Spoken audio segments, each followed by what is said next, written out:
Well, this is unexpected. Hello, my dear listeners. It has been a while. I apologise for my absence. I wasn't sure if I would record for this channel again. Then, last year, I watched Madame Macabre's classic Creepypasta video, and it lit a spark inside me to record stories again for this Halloween.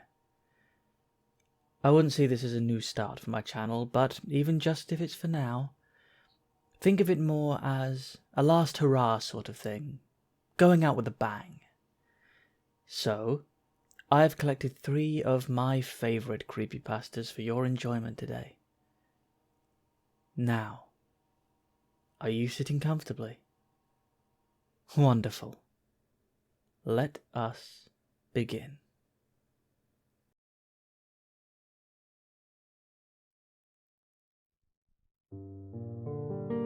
Have you ever visited Edinburgh? Beautiful city, no matter what time of year you go.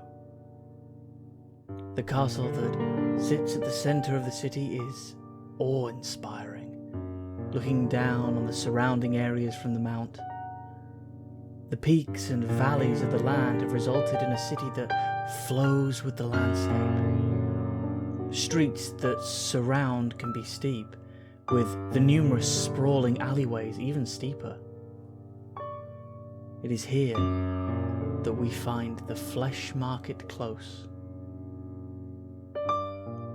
It could be mistaken for any other darkened causeway in the city. It sits among the shops and tourist traps, relatively non-threatening, and can be used as a shortcut to get down to the station if you're in a hurry. The name has been justified through some who point out that flesh markets were a local term for butchers, and through others who suggest it a hangout for women of the first vocation. These are incorrect. There is a market on the close, but flesh is not the product, it is the currency. Market hours are dusk until dawn, and the entrance fee is 1 mouthful of your own blood. Prepare a glass and progress down the alley. As you get halfway down, swig from the glass and spit it against the wall. The blood will bubble and spread across the wall, coagulating into a hardened scab. This will then start to flake and scatter. A rather anticlimactic door will be revealed beneath. Stepping through is disorienting, as logic will tell you you are stepping into a building. The space you are stepping into has no walls, with darkness shrouding the edges. It is at the penumbra that a number of stalls are set up, run by individuals who look like market traders from across the globe, from Arabian merchants to Cockney grocers to London street con men. All of their clothes are splattered with blood and offal. These figures will entice you to come speak with them, and will gesture to numerous signs around their stalls regarding the sales they are currently having.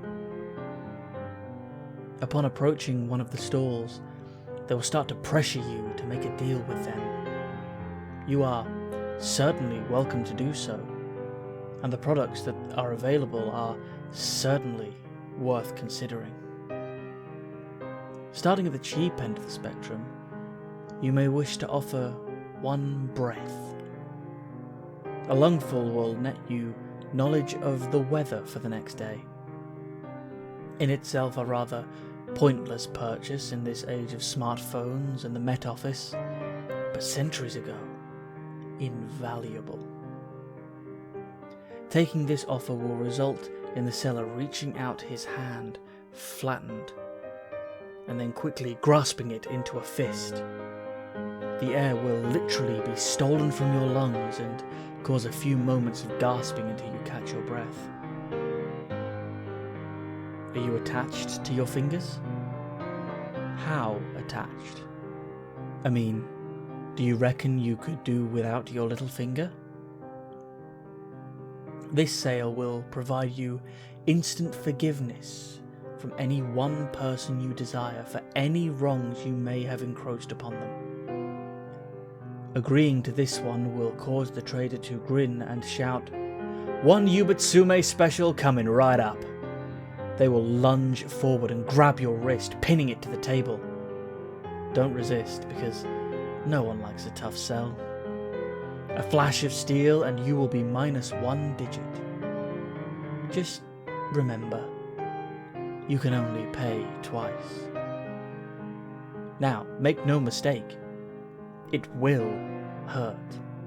There will probably be a lot of blood, and if you don't take care of the wound, it may get infected. As the price goes up, you may want to consider taking precautions regarding what you trade. Tourniquets and sutures would certainly not go amiss.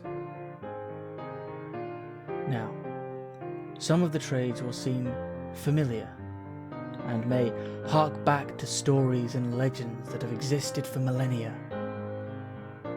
This is the influence the market has on our culture, leeching in over the centuries. A pound of flesh will make it impossible for the next person you make a trade with to renege on the deal.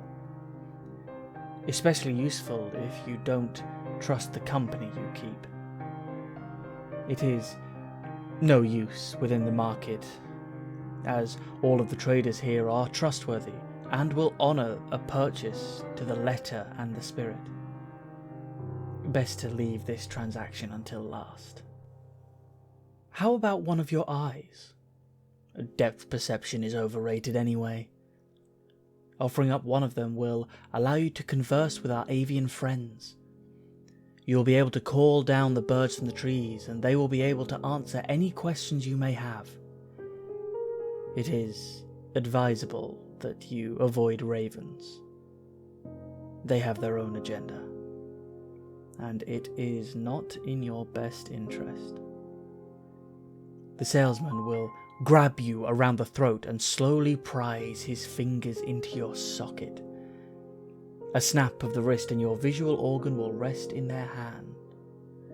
Another snap, and it will disappear. It is at this point where you may want to consider stronger measures to ensure your survival of payment. In this strange little world of ours, the market is hardly the strangest. Artifacts and incantations exist that can allow the body to continue to function long past the point at which mortal coils would be shuffled off. One or two can be picked up here, but few are willing to live without their sexual organs. It seems that eternity is that little bit colder without the ability to get your rocks off. I'm not going to go into the details as to how they are taken. Suffice to say that it is unpleasant and messy. At this point, the prices become a little more vital. What would you take for your stomach? In this deal, it would merit you the ability to understand the desires of anyone you talk to. Whilst you converse with them, your mind is filled with the images of that which they covet the most. This would provide a significant advantage to any budding salesman, and the deal has been taken up by several of the stall holders themselves. Some may argue that such a gift would be more poetically suited to the heart. That vascular muscle, however, is a part of an altogether different deal.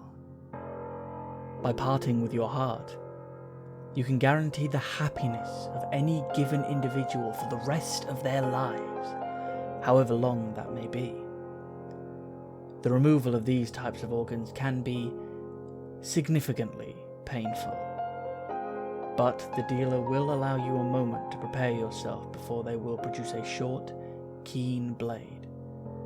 One practice swipe later and they will be digging through your tissues. They have unerring accuracy, and a level of cleanliness that rivals any surgeon. Now, it is acknowledged in some places that once a deal has been sealed, a buyer may have second thoughts and may want to back out. This is not one of those places. Most of the contract is left unspoken, but you are expected to have done your research. The buyout clauses are a killer. Whilst most of the body can be put on the table, there are limitations. The matter of the fact is that the brain is the seat of sentience and cannot be fully placed in. I say fully. There was one individual who offered to lobotomize the part of the brain that holds memory as part of the deal. The problem is, he cannot remember what it is he received in return.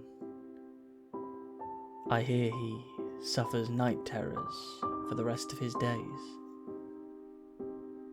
Now, at this point, I offer a warning. Up until now, I have detailed the price list for your own body parts. Whatever you do, do not attempt to purchase anything in the market with organs of another. Every figure in the market will stop and stare at you, and the one you attempted to defraud will scream, "That is not yours to trade." Whatever it is that you have tried to barter with, that body part will be taken from you as punishment. A very literal eye for an eye. Despite whatever theological perspectives you may hold, offering your own soul will elicit the same result. There have been many theories postulated for this response, but the honest answer is we just don't know. The market has been trading in blood and bone for as long as civilization has existed. Though the entrance has moved from city to city, many have visited and shook hands with the butchers, though not quite as many got those hands back. A smart man would wonder how it is that these individuals are capable of honouring the deals they broker. A smarter man would ask himself why his body parts are of such high value in this economy. Just understand that it is supply and demand. And as long as there are fools willing to supply, you shouldn't need to concern yourself with who is doing the demanding.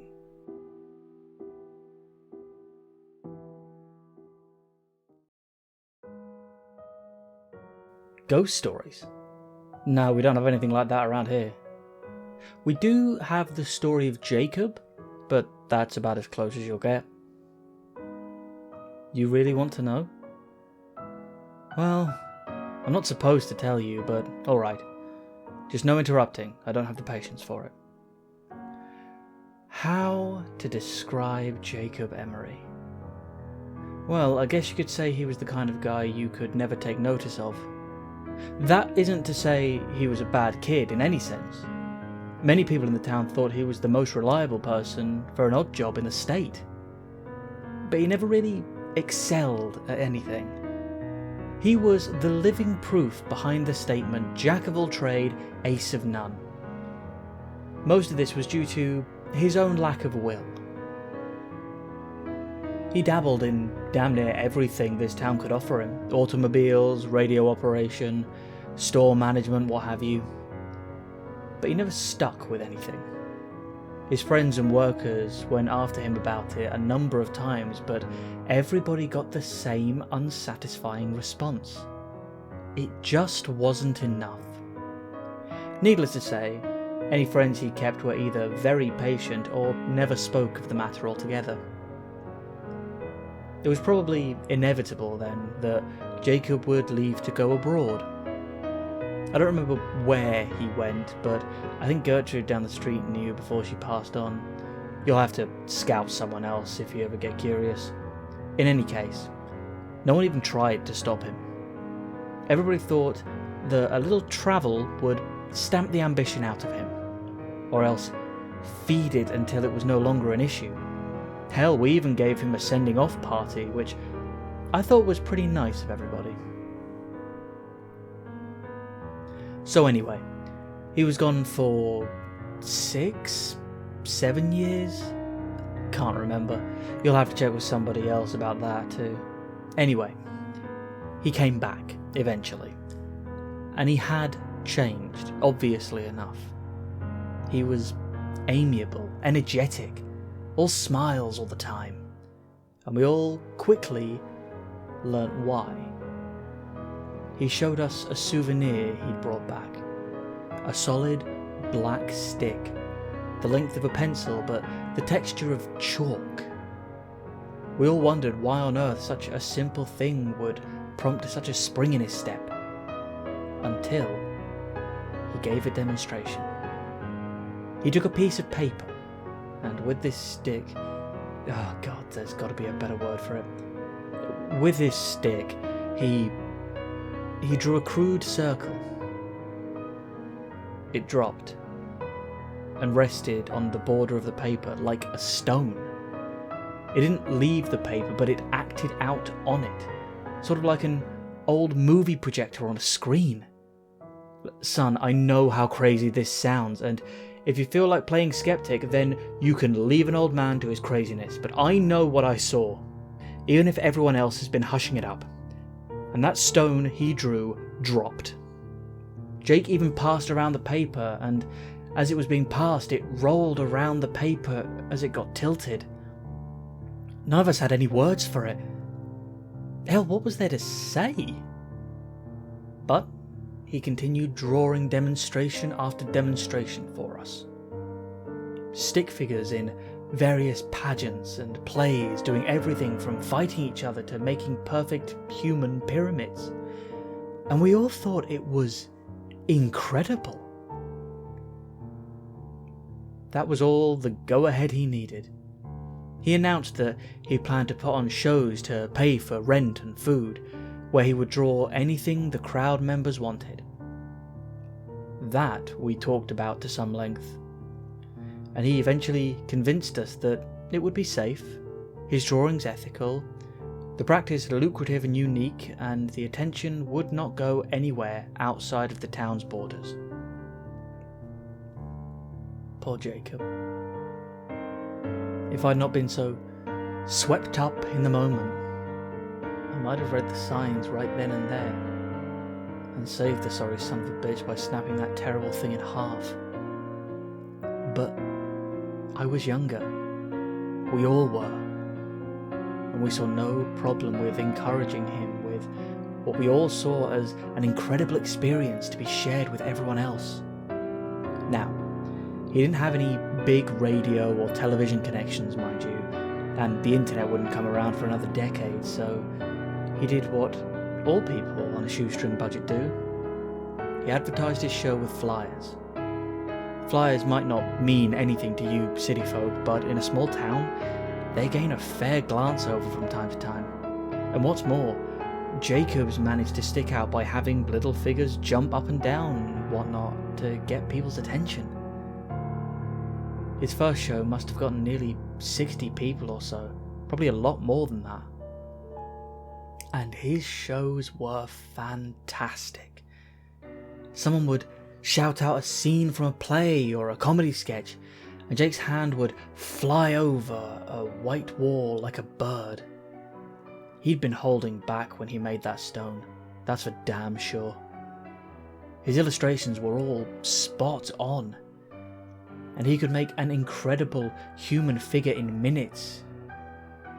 Come to think of it, I don't remember any of his scenes lasting more than 10 minutes to make. They were all really well done scenes too. Not only could you see a knight charge his castle, Jake would draw the castle's interior as well, like a wedding cake split down the middle. You could see the knight scale the walls, fight his way through levels to the dungeon, fight back out with the princess and make a leaping jump off the castle parapet onto his getaway horse, all in complete silence. Not realistic, no, but that was part of the appeal. None of us went in there expecting something real. When a scene or a sketch was finished, either the characters would leave off a wall or he'd come cover the wall with white paint. This was good, in a way. It gave these shows a time limit, so that when he'd finished with all of the 4 walls in the room, everyone knew the show was over until the paint dried. Jake, meanwhile, was changing. In a bad way. I'd mentioned that upon his return he'd been extremely energetic. Well, that energy, that vitality or fervour or whatever you want to call it, it never left him. Not for an instant. Far from it, it seemed to grow in him, and he enjoyed it all too much. His eyes grew wider, he slept gradually less over time, his statements and opinions more radical and frenzied. And though he never was a pushover, he was starting to make people nervous in his company. A month or 2 passed and Jake's audience grew like wildfire. Nearly everyone in the town paid to see Jake's art in action, and he had to rent out larger and larger places for them to sit. He now didn't stop after one scene was done, he moved directly onto the next, put on the next blank space on the wall, sometimes to the intriguing effect of causing scenes to mingle, which the crowd loved. The subject matter got more wild and immoral. The monsters got more bizarre and creative, the fighters using more impossible weaponry, all for the sake of the crowd's interest. Jake got steadily more indulgent, which we figured was from the money, and he became a drinker and a womanizer, neither of which got rid of that vitality, by the way. Some of those women claimed that they'd woken up in the middle of the night to see him scribbling with that stick on a drawing pad, a gigantic grin on his face. And while most of them said that they'd assumed he was drawing them in the nude, there's rumours that 1 or 2 of them got glances at the notepad. Those anonymous few supposedly said that those drawings absolutely weren't nude pictures. But neither of them, whoever they are, will say what he was drawing. Don't bother looking for the notepads or flyers though. They're all gone. I'm getting off track. The point is, he was hitting the bottle, and that's important because it was the drinking that would eventually ruin him. Ruin everything. On the night of one of his performances, as he walked in front of his cheering crowd, it was immediately apparent to everybody that he was completely drunk. I was in the front row and I could smell the bourbon on him from 10 feet away. The show started. He went through a bunch of sketches and scenarios the crowd recommended, when at the end someone asked that he draw himself. Everyone cheered that idea. I guess they'd been wondering what his creations thought of him, and he eventually obliged. No sooner had Jake finished connecting the final 2 lines on his coat that every single character across the vast expansive wall all stopped and looked directly at that illustration. Lovers stopped kissing, clowns stopped laughing, robots stopped fighting pirates. Everything stopped and looked at the Jacob illustration. The crowd died almost instantly. I remember Jake's face at that moment, pale white, full of terrible comprehension at his mistake, and looking desperately for the cans of white paint he'd forgot to put out before the show. Everyone else? They were looking at the fake Jacob. That Jacob reached into his jacket pocket, pulled out a black stick of his own, and as we all watched, drew a door. He pushed on his side and the door swung open, allowing him to walk through into the floors of the auditorium. The rest was an absolute hellish pandemonium. People screamed and ran for the exits as Jacob's characters, both those currently on the wall and those which had previously left before being covered up, ran out of their own exit, throwing pies, shooting lasers, blowing fire and poison and the impossible. I was near enough the exit to escape, and gave only one backward glance. The scene will haunt me forever. Jacob Emery was being dragged by his creations, kicking and screaming through the door his copy had made. The auditorium burnt down, obviously enough, but I have no idea how many characters escaped, what happened to the fake Emery, or how many people died. The fire brought the fire department from the nearest cities up to over 100 miles away. They, in turn, brought the police force, which brought the government, which hushed everything up. They took the flyers and any art Jake had made, and swore everyone to secrecy or else life detainment. The fire was blamed on a cigarette in the garbage during a basketball game, and we all eventually went on with our lives. Jacob was made to never have existed. In retrospect, I realise everything. Jacob hadn't been creating illustrations. Illustrations don't move, much less act or attack. They're just images people see, shadows made to look like real things.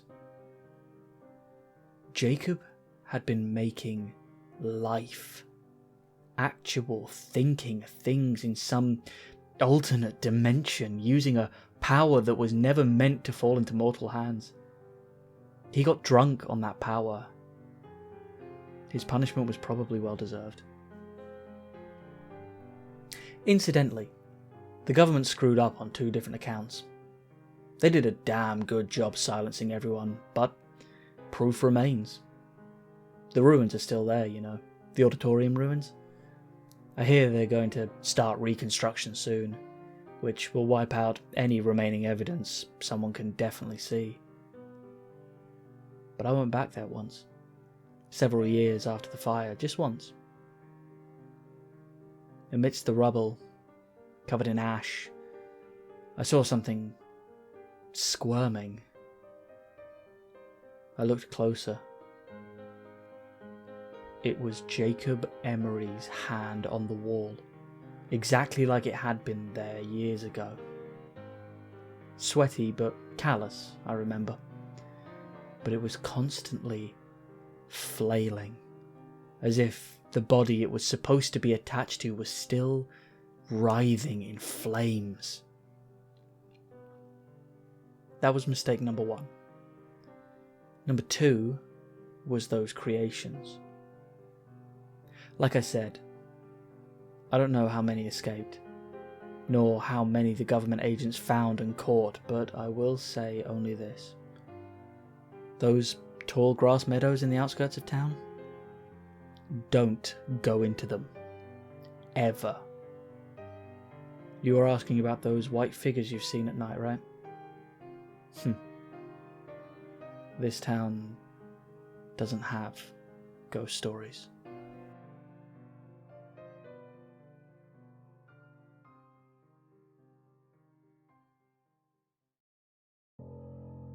Your eyes squint and blink as they try desperately to adjust to the dark.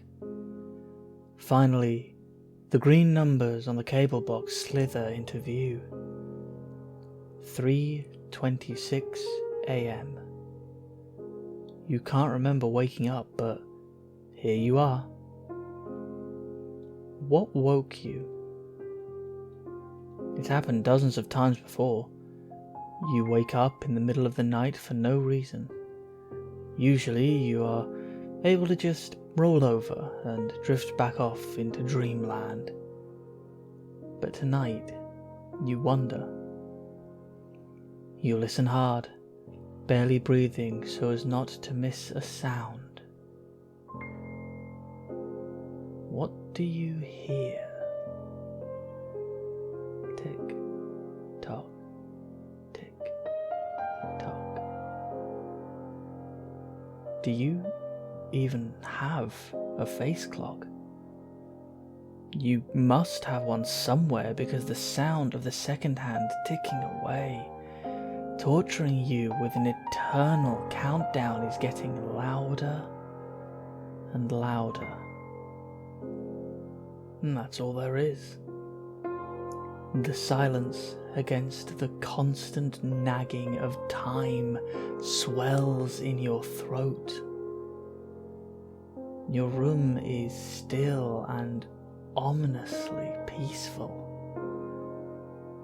With all this emptiness, you can't shake the feeling of dread, of feeling totally vulnerable to the night.